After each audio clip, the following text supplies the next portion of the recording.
She's gone over there and basically said, I care about kids too, you know. And she's made this speech as part of Harry and Meghan's ongoing campaign against online harm. Well, you know, it's a perfectly good cause. That couple, you know, the Sussexes, oh, we so care about online harm. What have they actually ever done to help the victims of online? I think the answer to that is the square root of zero. There is a moment, and you know it when you see it, when the mask slips so completely that no amount of carefully curated content, no carefully timed Instagram post, no last-minute flight to a European city can paper over the truth. That moment came recently when two very different women stepped onto two very different international stages, and the contrast between them told the whole story without a single word of explanation being necessary. On one side of Europe, Catherine, the Princess of Wales, arrived in Italy and proceeded to do what she does better than almost anyone else in the world of modern royalty. She moved through the crowds with a naturalness that cannot be taught, a warmth that cannot be manufactured, and a presence that made every person she met feel as though they were the only person in the room. The footage was extraordinary. The reaction was extraordinary. Even people who don't follow the royal family closely found themselves watching and thinking, yes, that is what grace looks like. And then there was the other side of the story. Because within days, and this timing is something we absolutely must examine, Meghan Markle found herself standing in Geneva, Switzerland, delivering a speech about the dangers of online harm, a cause she champions publicly, while apparently being entirely unbothered by the contradiction of using social media to exploit her own children for engagement and income. The crowd that turned up to witness this moment of global advocacy, reportedly around 10 people, in a major international city, 10 people. The comparison has sent shockwaves through royal commentary, and frankly, it was always going to. Because here is the thing about Catherine's Italy triumph that makes Meghan's Geneva appearance so devastating. By contrast, it was not arranged. It was not engineered. It was not a reaction to anything. Catherine simply showed up, and the world responded. Meghan showed up in Geneva, and the world shrugged. And those two different reactions tell you everything you need to know about authenticity, about purpose, and about what happens when a woman who has spent years performing empathy comes face to face with a woman who simply lives it. Today, we are going to unpick every single layer of this story. We are going to look at what Catherine did in Italy, why it mattered so deeply, and why it has clearly rattled Meghan Markle to her very core. We are going to look at what happened in Geneva really happened, and ask the questions that the mainstream press seems remarkably reluctant to ask. And we are going to look at what the people who know both women best are now saying about what this contrast reveals. Because when royal observers and commentators start using words like humiliation and farce, it is worth paying very close attention. To understand why this particular comparison has struck such a nerve, you have to go back a little way. You have to remember where Catherine was not so long ago. There were months, quiet, anxious months, when the Princess of Wales stepped back from public life entirely. The speculation was relentless. The commentary was often unkind, sometimes crossing into something quite vile. And certain corners of the internet, including corners associated with Sussex supporters, were not exactly restrained in their commentary. Catherine handled all of it with a dignity that was, frankly, breathtaking. She said what she needed to say when she was ready to say it. She took the time she needed. And when she came back, when she stepped back into the spotlight, she did not come back tentatively. She came back completely. She came back as herself. And the world welcomed her with an outpouring of warmth and relief that even her most devoted supporters had perhaps not fully anticipated. The Italy tour was, in many ways, the fullest expression of that return. Here was Catherine operating at the very peak of her abilities, connecting with people, representing the crown, doing the work. Not performing the work, actually doing it. And the images that came back from Italy were the kind of images that remind you why the British royal family, at its best, remains one of the most powerful soft diplomacy forces on earth. Now hold that image in your mind, and then consider what was happening simultaneously on Meghan's side of the equation. Because the timing of the Geneva trip coming so quickly on the heels of Catherine's Italian success, is not something any serious royal observer is prepared to accept as coincidence. Not when we know what we know about how the Sussexes operate. Not when we have watched, over the course of years, how quickly Meghan moves to insert herself into the conversation whenever Catherine captures the global spotlight. This is not a new pattern. This is a deeply established one. And the reason it matters so much right now is that the Geneva trip did not go as planned. At all. And that failure, that very public, very visible, very countable failure, has opened up a conversation about Meghan's actual standing in the world that her team cannot easily shut down. When you think about Meghan, I see somebody who's sort of, you could say, cosmopolitan. She doesn't really like the countryside. She doesn't really like to get dirty. Meghan, of course, is hyper focused on the royals. And I think Meghan always feels this massive inferiority complex. And so she's always trying to compete with Catherine in whatever way that she can. That inferiority complex is not a theory. It is something that royal observers have been documenting, carefully and with significant supporting evidence, for years. And what makes it so fascinating and so tragic, depending on your perspective, is that it appears utterly impervious to logic. Meghan has, by any reasonable measure, built a life that many women would envy. She lives in a magnificent property in one of the wealthiest zip codes in America. She has a husband who is devoted to her. She has 2 healthy children. She has global name recognition. She has had Netflix deals, a podcast, a lifestyle brand, a cookbook, and yet, Catherine steps off a plane in Italy and something shifts inside Meghan Markle that no amount of lemon jam or artisanal candles can apparently soothe.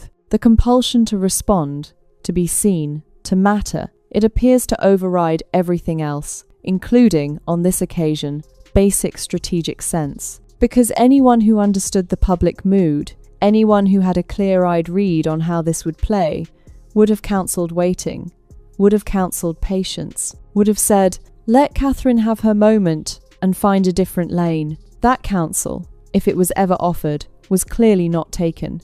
Let us talk about what Catherine actually did in Italy, because it deserves to be described properly and not simply used as a backdrop for the Meghan story. Catherine's Italian engagements were a masterclass in how to do this job. And when we say the job, we mean the actual job, not the performance of it, not the Instagram version of it, but the genuine, demanding, emotionally intelligent work of representing the crown on an international stage. What struck observers most, and what has been commented on repeatedly by royal correspondents, body language experts, and ordinary members of the public who watched the footage, was the simplicity of it. Catherine arrived without the apparatus of self-importance. No vast motorcades designed to signal her own significance. No hired crowds arranged to manufacture the impression of adoration. She simply arrived, and she engaged. She talked to people. She listened to people. She got down to the level of children.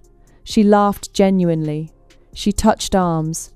She made eye contact. One particular exchange with a group of school children has been widely shared and widely discussed. The princess crouched down, spoke to the children directly, and in that moment, captured by cameras, she seemed entirely unbothered by. You could see exactly why she is so effective at this work. She is not thinking about the cameras. She is not calculating the optics. She is simply there, fully present, with the people in front of her. And that quality, that rare, invaluable quality of genuine presence, is precisely what Meghan Markle has spent years trying to replicate and never quite managing. The reception Catherine received in Italy was extraordinary. The warmth was real. The crowds were real, not arranged, not incentivized, not part of any PR infrastructure. People came because they wanted to see her, because they feel something genuine when they see the Princess of Wales in action. And that feeling, that authentic connection between a public figure and the public is something you cannot buy, you cannot engineer, and you absolutely cannot fake your way into. Heaven knows enough people have tried. Catherine, when she was in Italy, she was turning up in cars on her own. I mean, just a driver, getting out, nobody with her, and just immediately going over to the crowds, chatting with the kids, chatting with the grown-ups. She's got it. She's got the stuff. She knows how to do this. And the secret is naturalness. Whereas Meghan and Harry have got to put on a display. Look how important we are. The secret is naturalness. That phrase bears repeating, because it is the key that unlocks this entire story. The secret is naturalness. And here is what makes naturalness so maddeningly impossible to acquire if you do not already possess it. The moment you start trying to be natural, you have already lost. The effort shows, the calculation shows, the hunger shows, and audiences, particularly audiences who have been watching public figures for decades, are extraordinarily good at detecting the difference between the real thing and its imitation. Catherine is natural because she is not thinking about being natural. She is thinking about the person in front of her. She is thinking about the work. She is thinking about what this engagement means and what she can genuinely contribute to it. That outward focus, that orientation towards others rather than towards herself, is what produces the quality that observers keep reaching for words to describe: warmth, presence, realness, grace. None of those words can be manufactured. All of them can be recognized instantly. And this is precisely the quality that the comparison with Geneva throws into such sharp, unforgiving relief. So, let us now turn to Geneva, because what happened there, or rather, what conspicuously failed to happen there, is the story within the story. Meghan Markle travelled to Switzerland to speak at an event focused on online safety and the harm caused to children through social media. It is, as Kevin O'Sullivan rightly notes, a perfectly good cause. Nobody disputes that online harm to children is a serious issue that deserves serious attention and serious advocacy. The problem is not the cause.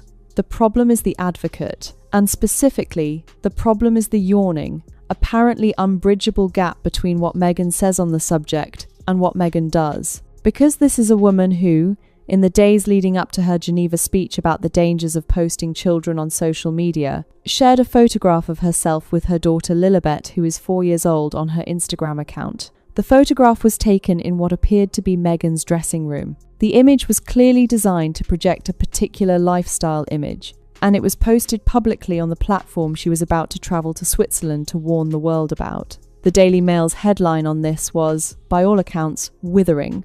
Breathtaking hypocrisy, they called it, and it is very difficult to argue with that assessment. Because you cannot stand at a podium in Geneva and talk about the damage that social media does to children while simultaneously using images of your 4-year-old daughter to drive engagement on your Instagram account. You cannot do both of those things and expect serious people to take you seriously. The contradiction is not subtle. It is not a matter of interpretation. It is stark, visible, and crucially, it was noticed. She posted a picture of her with the back of Lilibet's head, of course.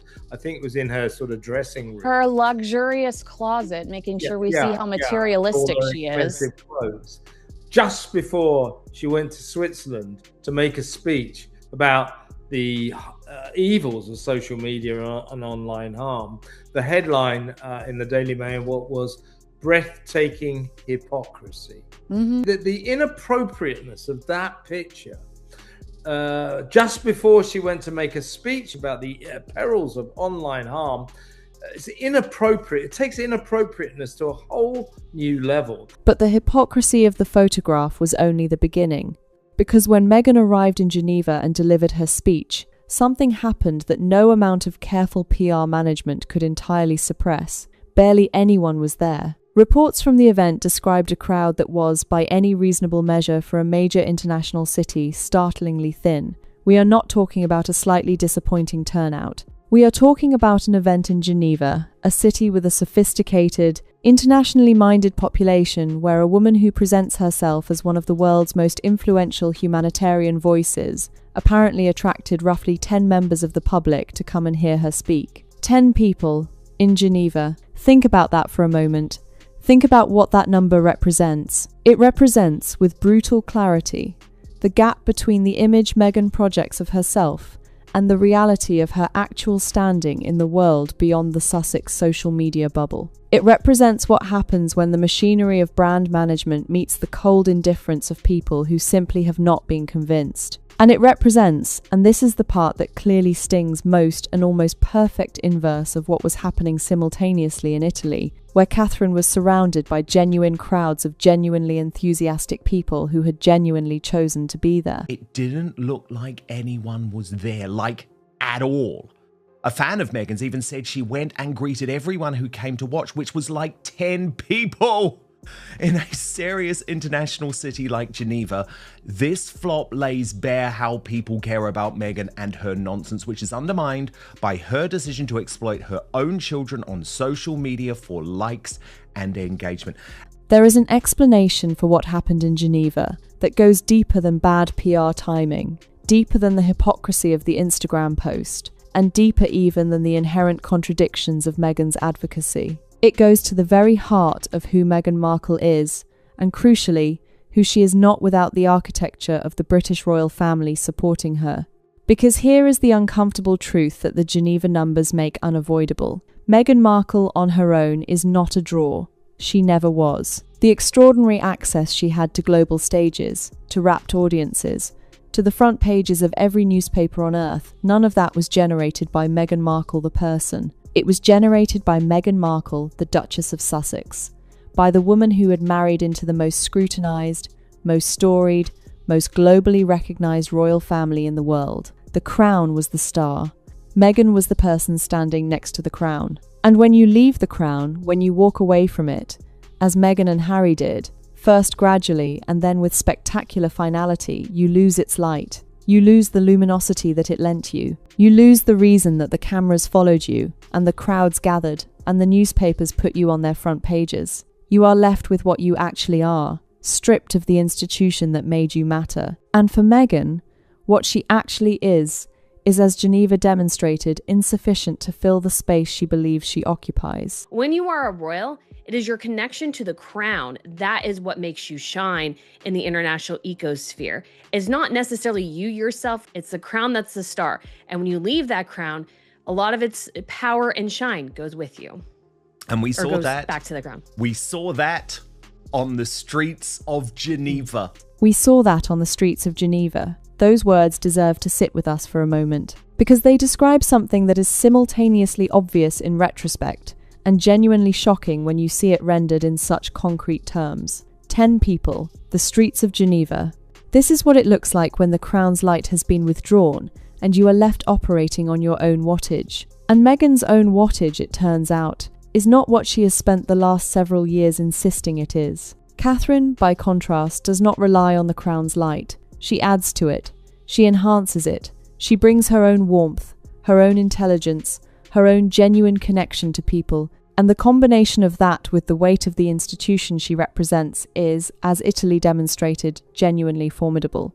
It is the difference between someone who channels an institution and someone who is merely passing through one. And here is what makes that distinction so particularly pointed in the current moment. Catherine earned her place. She worked for it, over years, with patience and consistency, and what has proven to be an extraordinary reservoir of personal resilience. She did not arrive expecting to be celebrated. She arrived ready to serve. And the difference between those two orientations, arriving to be celebrated versus arriving to serve, is ultimately the difference between 10 people in Geneva and packed piazzas in Italy. The royal commentators who have watched this story unfold have not been restrained in their assessments. And when the people who study these dynamics professionally, who have spent careers observing how public figures operate, how institutions function, and what audiences respond to, reach for words like humiliation and farce, it is worth listening carefully.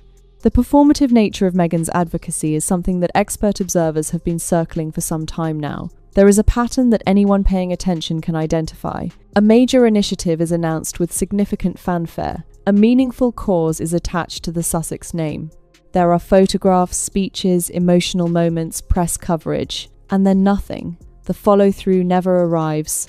The practical support never materializes. The work, the quiet, unglamorous, camera-absent work that actually makes a difference to people's lives, it simply does not happen. What happens instead is the next announcement, the next speech, the next carefully staged engagement in another European city.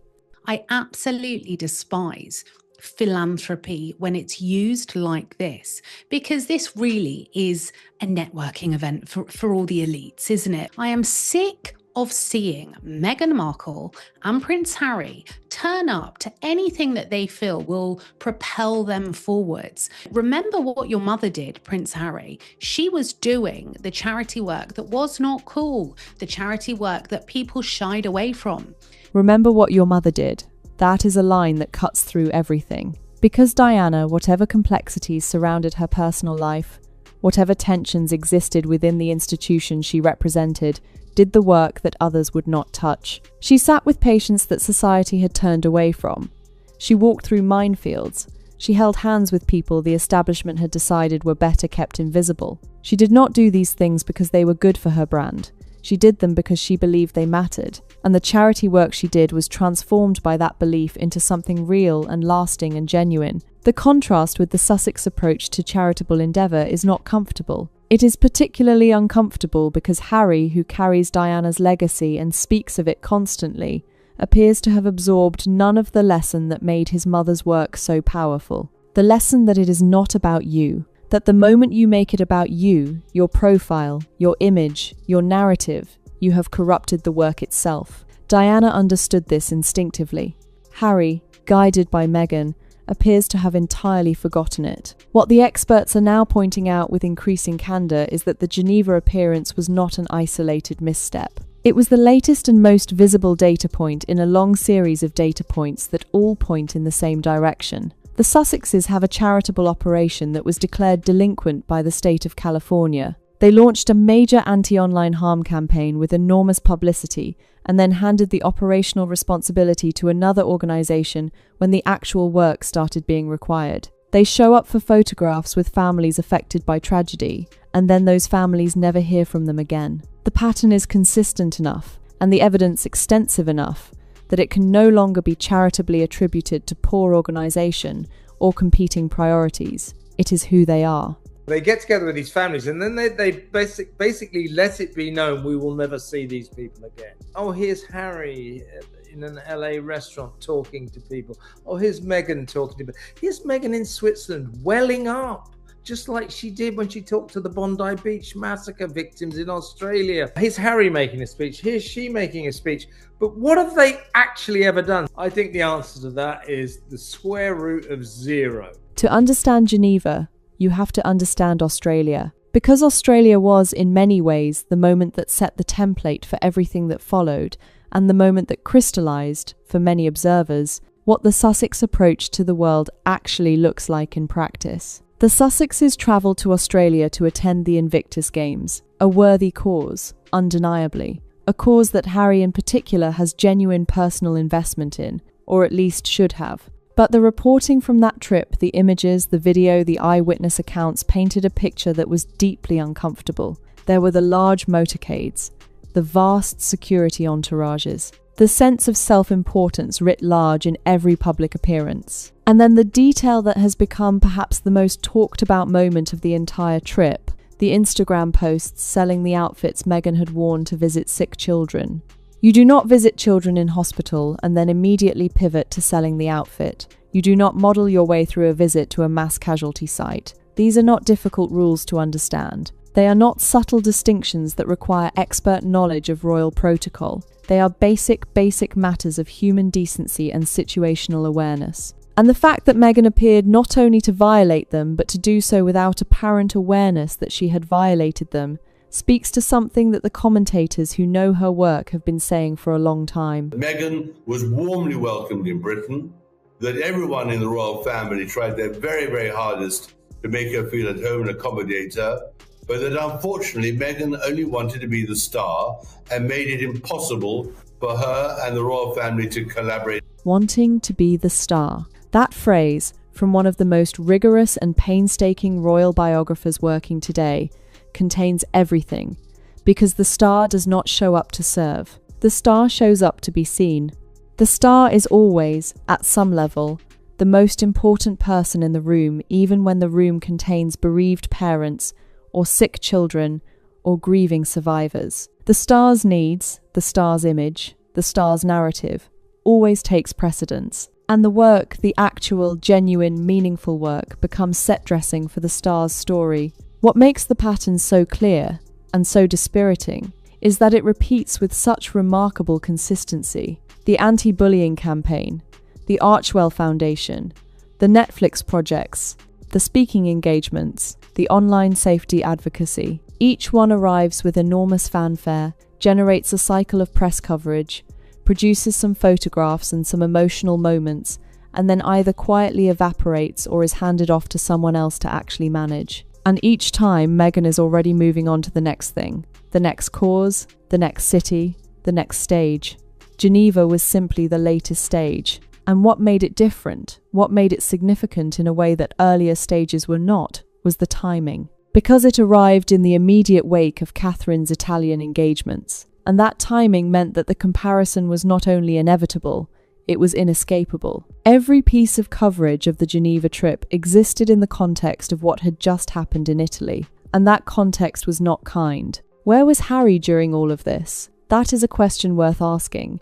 Because while Meghan was in Geneva, making her speech and receiving her 10-person reception, Harry has been, as he has increasingly been for some time now, a somewhat spectral presence in the story. Not quite visible, not quite absent, not quite driving anything, not quite irrelevant, just there, in the background, occupying a space that is harder and harder to define. The Invictus Games situation deserves particular attention here, because it is the one area where Harry has, in theory, genuine personal ownership of something meaningful. The Games were his idea. The Games represent, in their best form, an extraordinary tribute to the resilience and courage of wounded veterans, and yet the reports that have been emerging from within the Invictus organisation are troubling. Major donors pulling back, senior leadership departing, veterans within the organisation expressing concerns about the direction and, specifically, about Harry's leadership or the lack of it. You're hearing similar talk around Invictus.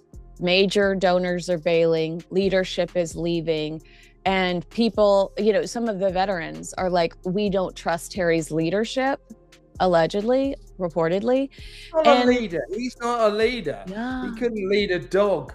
I mean, he's hopeless. But doesn't that make you think that while this is a good story, yes, there will be some people that don't want to support it because they've had bad experiences reportedly with Harry in Afghanistan. The Afghanistan connection here is significant. Because Harry has built a substantial part of his post-royal identity on his military service, on the idea that whatever else may be said about him, he served, he was there, he understands what those men and women went through. And yet the accounts emerging from people who were in Afghanistan around the same time paint a rather different picture. Not of someone who served with distinction and humility, but of someone who carried the entitlement of his position with him, even into that environment.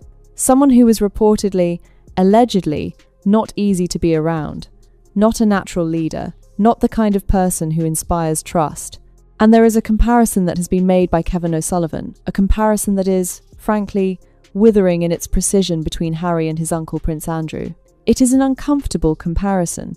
It is not a flattering one for either party. But when you strip away the superficial differences and look at the character traits, the entitlement, the sense that their position exempts them from the normal rules of human interaction, the apparent inability to understand why the privileges they were born with come with obligations rather than just advantages, the parallel is difficult to dismiss. Harry, like Andrew before him, was given everything: status, access, the affection of a nation, the platform that comes with being born into one of the most scrutinized families on earth. And like Andrew, he appears to have understood that inheritance entirely as personal entitlement rather than personal responsibility.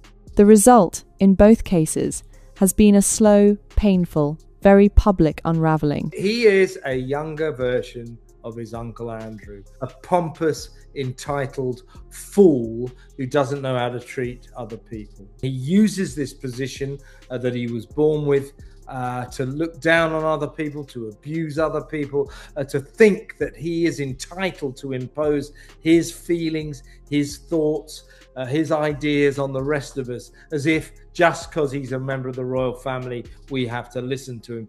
Let us be very clear about what the Geneva trip actually was, because Meghan's team, and Meghan herself, would have us believe that it was a spontaneous expression of genuine passion for a cause she cares deeply about. a woman so moved by the suffering of children online that she felt compelled to travel to Switzerland and speak truth to power about the dangers of social media. That is the story they want told. But the timing, and in the world of royal communications, timing is everything, tells a very different story.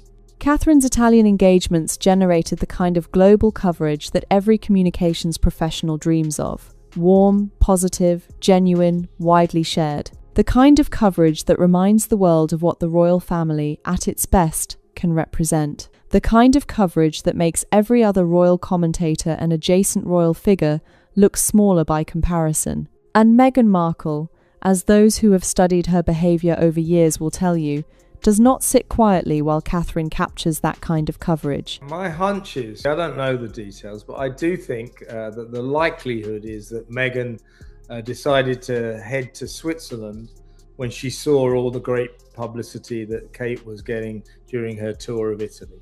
So she's gone over there and basically said, I care about kids too. I think Meghan really hated about Catherine's return to frontline royal duties abroad was that Catherine does it so naturally, with such natural charm, the kind of natural charm that Meghan will never be able to muster, because there's nothing natural about her.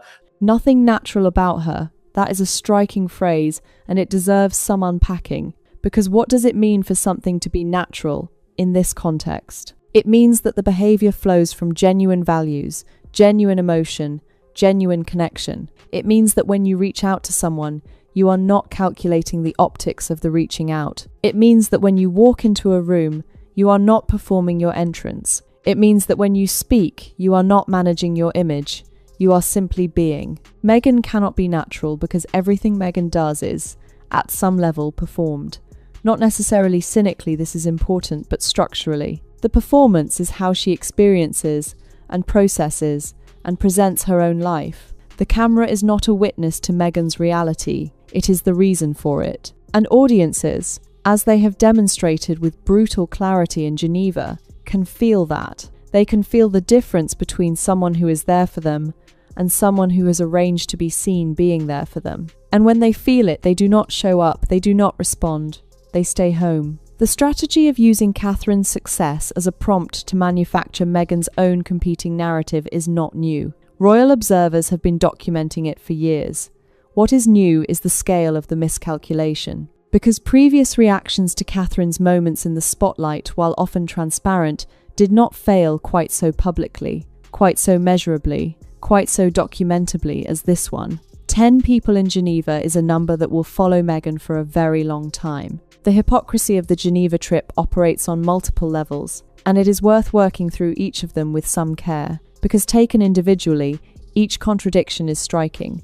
Taken together, they paint a picture of someone who has so thoroughly lost track of the gap between her public persona and her private behaviour that she can no longer see it even when it is being pointed out in the headlines of national newspapers. There is the most obvious contradiction: posting your child on social media hours before giving a speech about the dangers of posting children on social media. That one is self-evidently absurd. There is no way to make it not absurd. The attempt, presumably, is to classify Meghan's own sharing of her children as somehow different, more controlled, more loving, more intentional than the dangerous and exploitative sharing she is warning against. But the audience is not making that distinction. The audience is making the obvious one.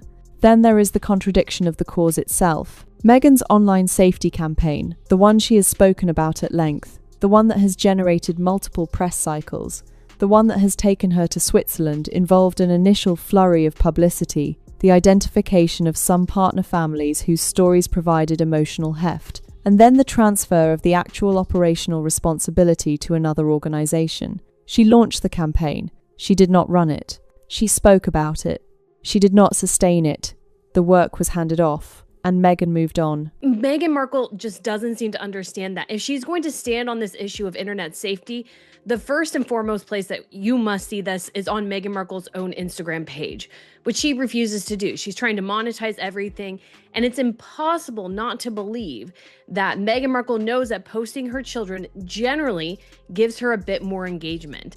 She knows that posting her children gives her more engagement. That line is important because it contains within it an acknowledgement of exactly what the critics are saying. This is not someone who is posting her children out of innocent parental pride, who happens to be unaware of the dynamics involved. This is someone who understands the dynamics completely, who has built an entire commercial operation around understanding those dynamics and chooses to exploit them anyway.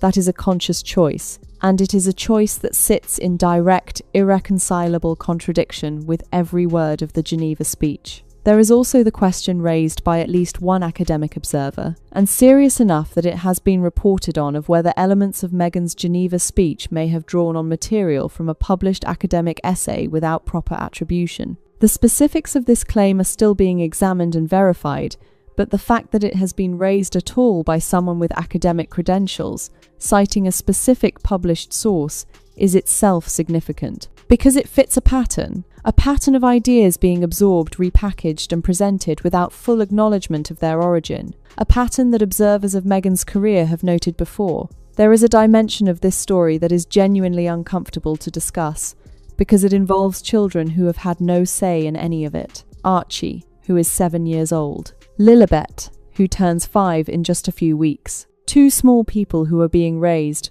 according to their parents' public statements, in a careful effort to protect them from the scrutiny that public life brings, and who are simultaneously deployed, strategically, repeatedly, commercially, every time their mother needs a boost in engagement or a humanizing story beat in the Sussex narrative.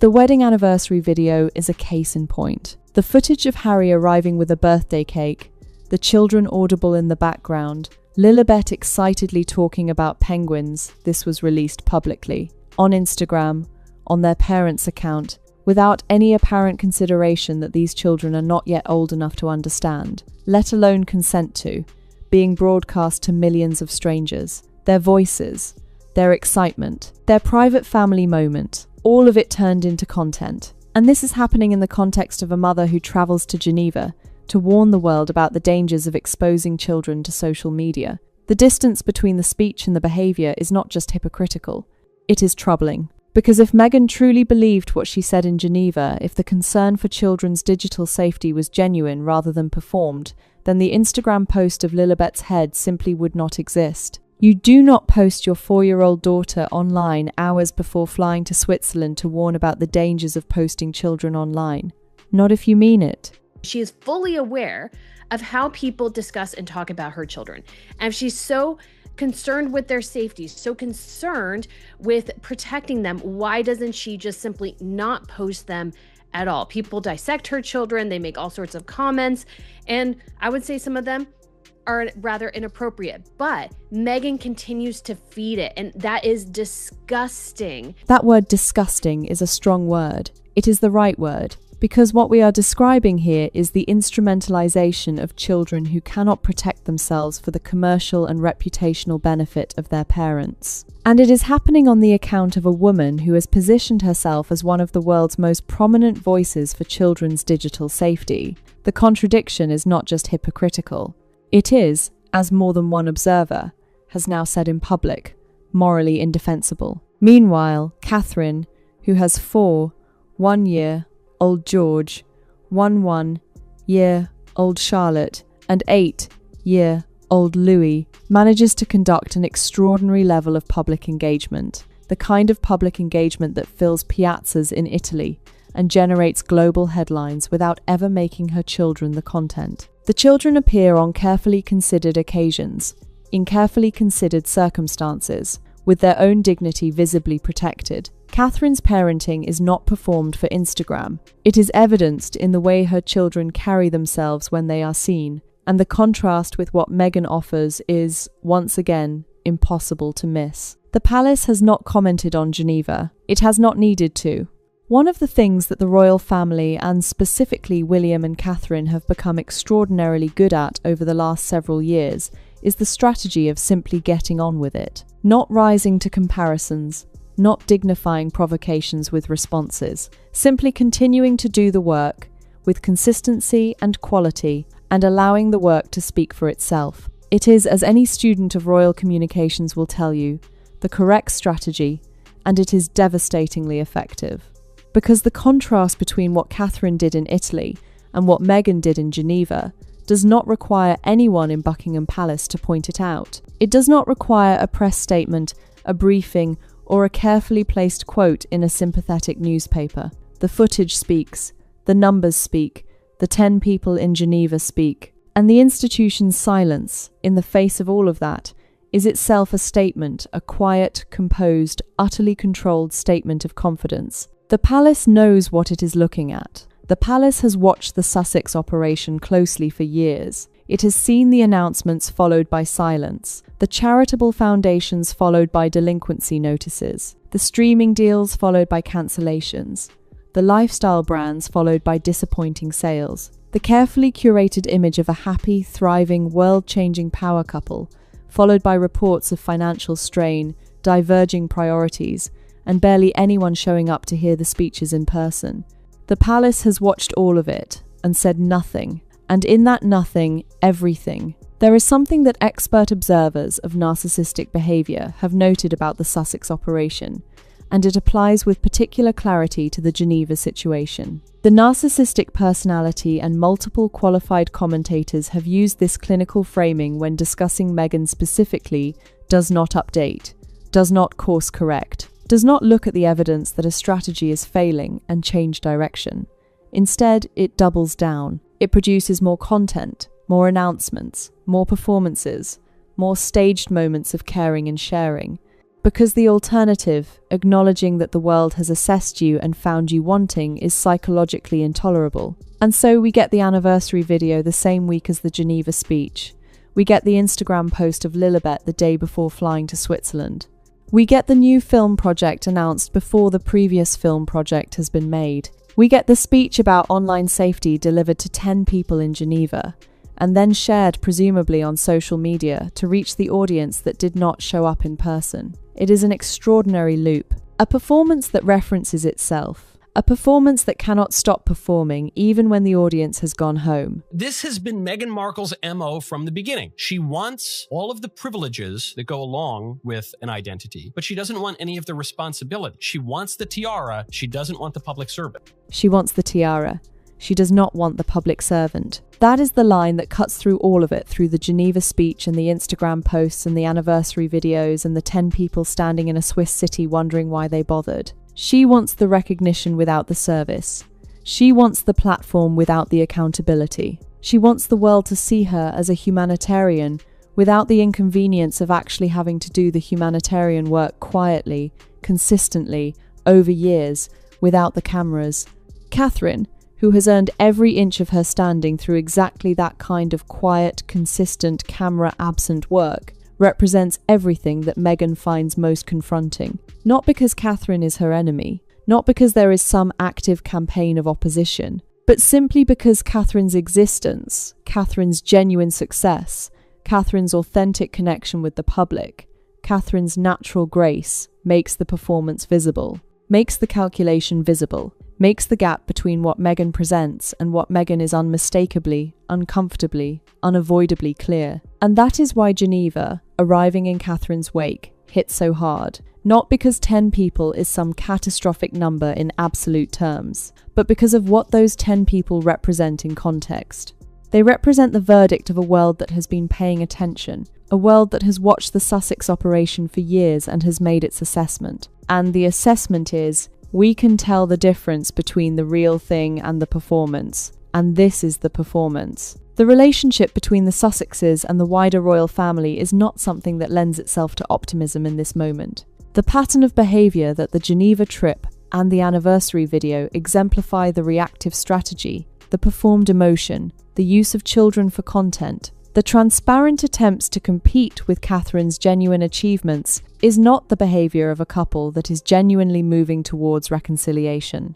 It is the behaviour of a couple that is moving, perhaps without fully realising it, in precisely the opposite direction. What we know about the state of that relationship suggests that trust already severely depleted by years of public revelations, legal actions, and tell-all interviews is at something close to its lowest ebb. The royal family has watched Harry and Meghan use every piece of access they were given as material for the next commercial venture. Every private moment has been monetized. Every family grievance has been weaponized. Every gesture of generosity has been either ignored or twisted into ammunition. And the irony, the enormous, painful irony of all of it, is that the platform that Meghan is now watching drain away in real time, the platform that could not fill a Swiss street in a major international city, that platform existed because of the royal family she worked so hard to leave. The audience she lost was the audience the crown gave her.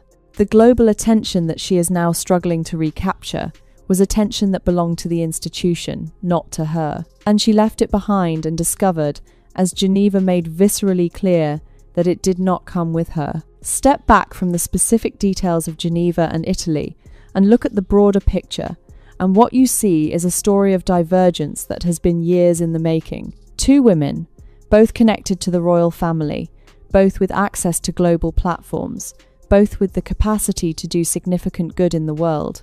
One of them has used that access to do exactly that. The other has spent years announcing intentions and then not following through on them, performing care without delivering it, building image without building substance. The divergence is now so wide that no amount of carefully timed Instagram posts can bridge it. No European speech to 10 people can compete with packed Italian piazzas. No amount of anniversary videos of penguins and birthday cakes can manufacture the kind of genuine public affection that Catherine has built through years of actual service. The gap is real, the gap is measurable, and the gap is, at this point, probably irreversible. What the people who study these dynamics professionally keep coming back to is authenticity. Not as an aesthetic quality, not as a matter of who looks more natural on camera, but as a structural one. Authenticity as the alignment between values and behavior. Authenticity as the match between what you say and what you do. Authenticity as the thing that makes people want to show up for you even when you are not selling them anything. Catherine has it. It has been demonstrated, repeatedly, under conditions of extreme personal difficulty, that Catherine has it completely. Meghan does not have it. And the difference in what that produces, Italy versus Geneva, full piazzas versus 10 people on a Swiss street, is all the evidence the world needs. Meghan is always going to be on the short end of anything that Catherine does, because Catherine is the real deal. This is why we see her the way we do, and Meghan is just not that. She never will be. Just look at how she left the royal family to show you the kind of woman she is, what she did to the late queen. The story is not over. The Sussexes will continue to make announcements. There will be more speeches, more projects, more carefully curated moments of shared humanity. There will almost certainly be more attempts to insert Meghan into conversations about causes that have caught the public's attention. And each time, the comparison will be right there, unavoidable, unforgiving, and entirely of their own making. Because the moment you make yourself the competition, you have to win the competition. And right now, there is no competition.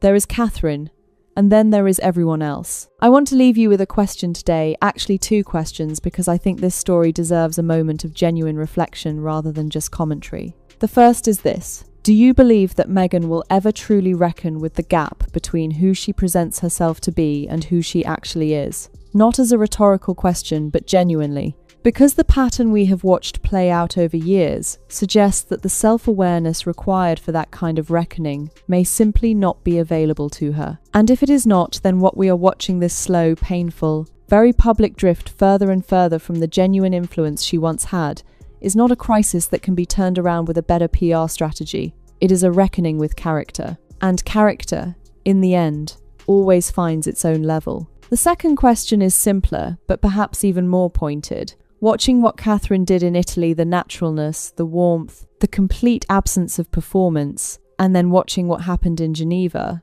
do you think the public has made its decision? Not about a headline or a moment, but about who these women are, at depth. Because I think they have, and I think the 10 people in Geneva told us everything we need to know about where that verdict lands. Thank you so much for spending this time with us today. It genuinely means the world that you are here, watching and thinking and caring about these stories. If today's video gave you something to think about, or made you see something from a different angle, Please do hit the like button. It truly helps more than you might imagine, and it helps us reach more people who want exactly this kind of conversation. If you are not yet subscribed, please do subscribe so you never miss a video. We are here every single day with a new story, a new angle, a new reason to pay attention. And if you know someone who would find this fascinating, and let's be honest, you definitely do share it with them. We will see you tomorrow.